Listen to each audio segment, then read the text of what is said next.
Hello বন্ধুরা, চলে এলাম আবার আরেকটি নতুন ভিডিও নিয়ে। থাম্বনেল থেকে বুঝতেই পারছেন আজকে কোনো কাজের ভিডিও না। আজকের ফ্যামিলি ট্যুরে যাব দীঘা। দুদিনের ট্যুর। যাব দীঘা ঘুরতে। তা আমি রেডি হচ্ছি, আর রেডি কিছুটা হয়েছি। এখন বাজে ভোর 4টে, সেটাও একবার দেখালাম। বাবা মা রেডি হবে, একসাথে সবাই মিলে বার হব দীঘায়। বাড়ির কাছাকাছি আসবে গাড়ি, গাড়ি রিজার্ভ করা হয়েছে, দিয়ে আসবে আমাদের হাওড়া ফুলের মার্কেট অবধি। ওই অবধি গাড়ি বুক করা হয়েছে। সে ওই অবধি যাব, তারপরে হেঁটে পার হব ব্রিজটা, সেটাও দেখাবো। আর এই ব্যাগে আমার সমস্ত রকমের জিনিসপত্র আছে, কাপড় জামা। তা ওখান থেকে রেডি হয়ে একদম চলে এসেছি হাওড়ার ফুলের মার্কেট। এই অবধি গাড়ি আমাদের দিয়ে যায়, এইটুকুনি হেঁটে আমি আর অর্পণ আমাদের সাথে যাচ্ছে দীঘা ঘুরতে। ও আর আমি হেঁটে পার হচ্ছি। আর যারা গিয়েছিল বাবা মা জেঠু সমস্ত যারা আমাদের সাথে একসাথে আমাদের মানে বাড়ির ফ্যামিলি, তারা সবাই গাড়ি করে বাসে করে চলে যায় হাওড়া স্টেশন অবধি। আমি আর অর্পণ হেঁটে ফুলের মার্কেটের একটু মানে ও ভালো লাগছিল দেখতে, বিভিন্ন রকমের ফুল বিক্রি হচ্ছিল, সেই সব উপভোগ নিতে নিতে আমরা হাওড়া স্টেশনের দিকে এগিয়ে যাব। এটাই হচ্ছে সবথেকে বড় ফুলের মার্কেট। আর বিভিন্ন ধরনের ফুল এখানে, কী ফুল না পাওয়া যায়, সব রকমেরই ফুল পাওয়া যায়। কোনো দিন যদি সুযোগ হয় আমি একদিন এই ফুলের মার্কেটের ভিডিও তোমাদের দেখাবো। আমরা এগিয়ে যাচ্ছি হাওড়া স্টেশনের দিকে। আর কিছুদিন আগেই আমি গিয়েছিলাম ঘুরতে, সেই যে ঢেউ যে ইলেকট্রিক মেট্রো, সেইটা ভিডিও তো আমার রয়েছেই। আর দূরে দেখা যাচ্ছে হাওড়া স্টেশন, ওই দূরে আছে। আমরা এগিয়ে যাচ্ছি হাওড়া স্টেশনের দিকে। সকালবেলা বেশ একটা প্রকৃতির সুন্দর পরিবেশ, বেশ ভালোই লাগছে। কোনো গাড়ি আছে, মানে খুব ভালো লাগছিল দেখতে, মানে সমস্ত দিক থেকে খুব ভালো লাগছে। একটা ঘুরতে যাওয়ার আনন্দ উপভোগ করতে করতে এগিয়ে যাচ্ছি হাওড়া স্টেশনের দিকে। হাওড়া ব্রিজের ওপর থেকে কত গাড়ি ঘোড়া কত কি যাচ্ছে, সেগুলোও দেখছি। দেখে দেখে আমাদের গন্তব্যের দিকে আমরা এগিয়ে যাচ্ছি। এই হচ্ছে হাওড়া স্টেশন, আর সবথেকে ব্যস্ততম স্টেশন। আর এই হচ্ছে আমাদের ট্রেন ধান্য, যেটায় করে আমরা যাব দীঘা। তা আমাদের ট্রেনের নাম ছিল তাম্রলিপ্ত এক্সপ্রেস, যেটা হাওড়া স্টেশন থেকে ছাড়ে দীঘার জন্যে। তা আমরা ট্রেনে উঠবো। ট্রেনের ভিতরে গিয়ে আমাদের সিট, যে টিকিট অনুযায়ী সেই সিটে আমরা বসবো, বসে আবার বাইরে আসবো। আমাদের কোচ ছিল, কোচ নাম্বার ছিল D4। তা আমরা ব্যাগ ট্যাগ রেখে একটু বাইরে এলাম। বাজে এখন 6:30। ট্রেনের টাইম ছিল 6:45। তা আমি ট্রেনে উঠে দেখবো ট্রেনে জল টল আছে কি। হ্যাঁ, ট্রেনে বেসিনে জল আছে। বাথরুমে আর ঢুকিনি, বাথরুমের অবস্থা খুব একটা ভালো ছিল না, ওই জন্য আর বাথরুমে ঢুকিনি।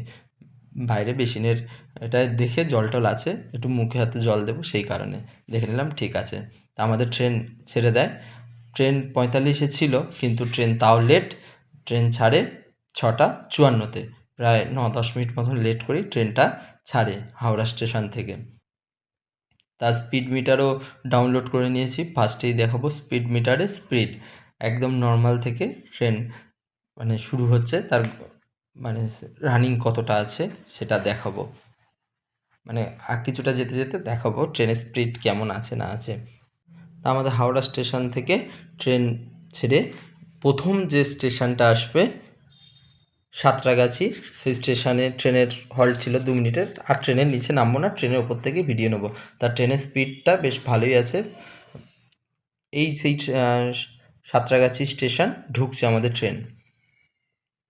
এখানে 2 মিনিটের হল্ট রয়েছে, এখান থেকে ছেড়ে আবার ট্রেন চলে যাবে তার নেক্সট যে স্টেশনে দাঁড়াবে সেই স্টেশনের দিকে আবার এগিয়ে যাবে।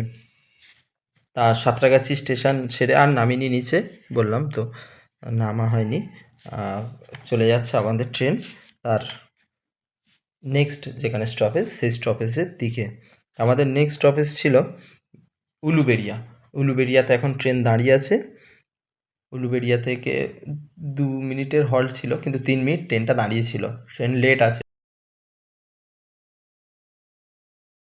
উলুবেড়িয়া থেকে ছাড়ার পরে ট্রেনের স্পিড বেশ ভালোই, ট্রেন ছুটছে,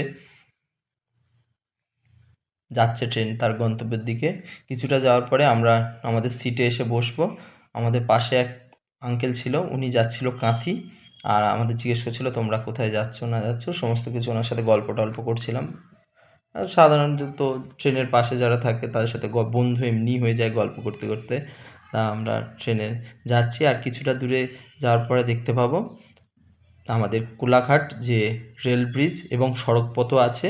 ছোটোবেলায় বাবা মায়ের সাথে যখন দীঘায় নিয়ে যেত বাবা মারা, তখন কোলাঘাট ব্রিজ আসলে মানে কোলাঘাটে গিয়ে স্টপেজ হতো, ওখানে খাবার কিনে দিত। সেই ব্রিজটা মানে তখন আমরা সড়কপথে দেখতাম যে ব্রিজটা রেল ব্রিজ দেখা যাচ্ছে, অনেকটা বড় একটা নদী। সেই ব্রিজটা আজকের আমরা পার হচ্ছি ট্রেনে করে।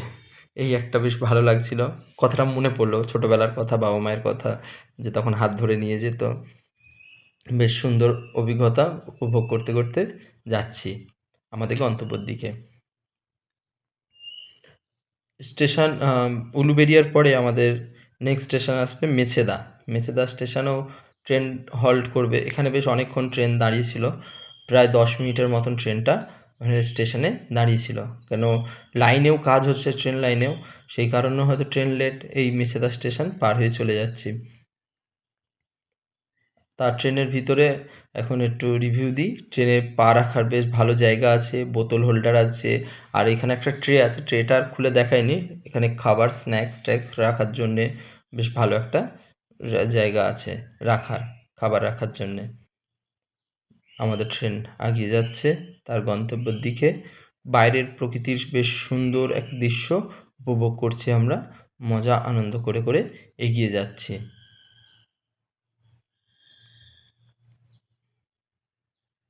বেশ মনে হচ্ছে যেন কখন যাব দীঘায়, আনন্দ হচ্ছে। আর আমাদের পাশ থেকে শালিমার পুরী, পুরী থেকে ওটা শালিমারে আসছে ট্রেনটা। এই সেই ট্রেন আমাদের এখন পাস হচ্ছে। তা তোমরা দেখতে থাকো ভিডিওটা।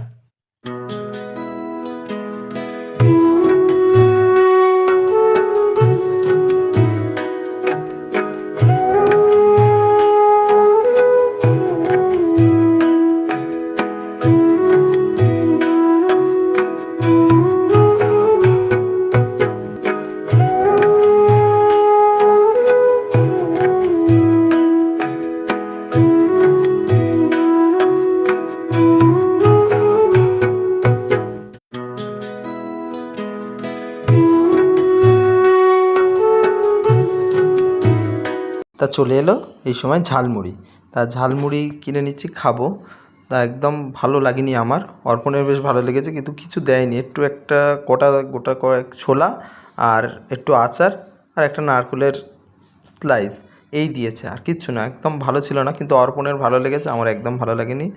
ও বেশ বলছিল ভালো, তা আমি খাইনি, ওকেই দিয়ে দিয়েছি, বলছি তুই খা। আর স্পিড মিটার ওপরে বসানোই ছিল, ট্রেন কখনো থামছে কখনো যাচ্ছে, এরমভাবে তো ট্রেন যাচ্ছেই। আর বাইরে বেশ খুব সুন্দর একটা মানে মনোরম দৃশ্য উপভোগ করছি। বৃষ্টির মধ্যে দিয়ে যাচ্ছে ট্রেন, খুব ভালো লাগছে। ট্রেনটা বেশ টার্নিং নিচ্ছে, খুব ভালো লাগছে একটা ভিউ। পাশে পদ্ম গাছ, পদ্ম ফুল গাছ বসানো রয়েছে, পদ্ম ফুল ছোটো ছোটো ফুটেছে, হেভি লাগছিল দেখতে। আর ট্রেনটা যাচ্ছে, তা তোমরা দেখতে থাকো।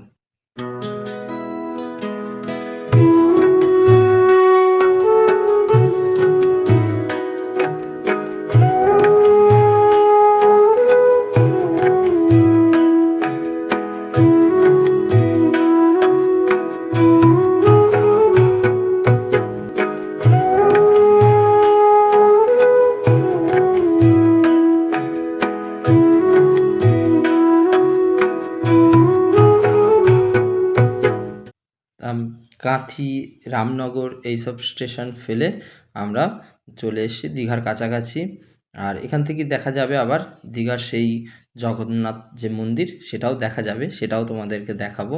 চূড়াটা অনেক দূর থেকে দেখা যায় ট্রেন থেকে, সেটাও দেখাচ্ছি। সেই দেখা যাচ্ছে আমাদের দীঘার জগন্নাথ মন্দিরের যে চূড়া, সেটা দেখা যাচ্ছে। জুম করে একটু দেখাই, বেশ ভালোই লাগছে মন্দিরটা। জুম করে তোমাদের তো দেখালাম। এবারে ট্রেন থেকে নামবো। ট্রেন আমাদের প্রায় 1 ঘন্টা 10 মিনিট মতন লেট। আমরা নামলাম 11টা 20, আর আমাদের নামানোর কথা ছিল 10টা 10-এ। তা ট্রেন থেকে বার হয়ে আমরা ওল্ড দীঘায় থাকবো।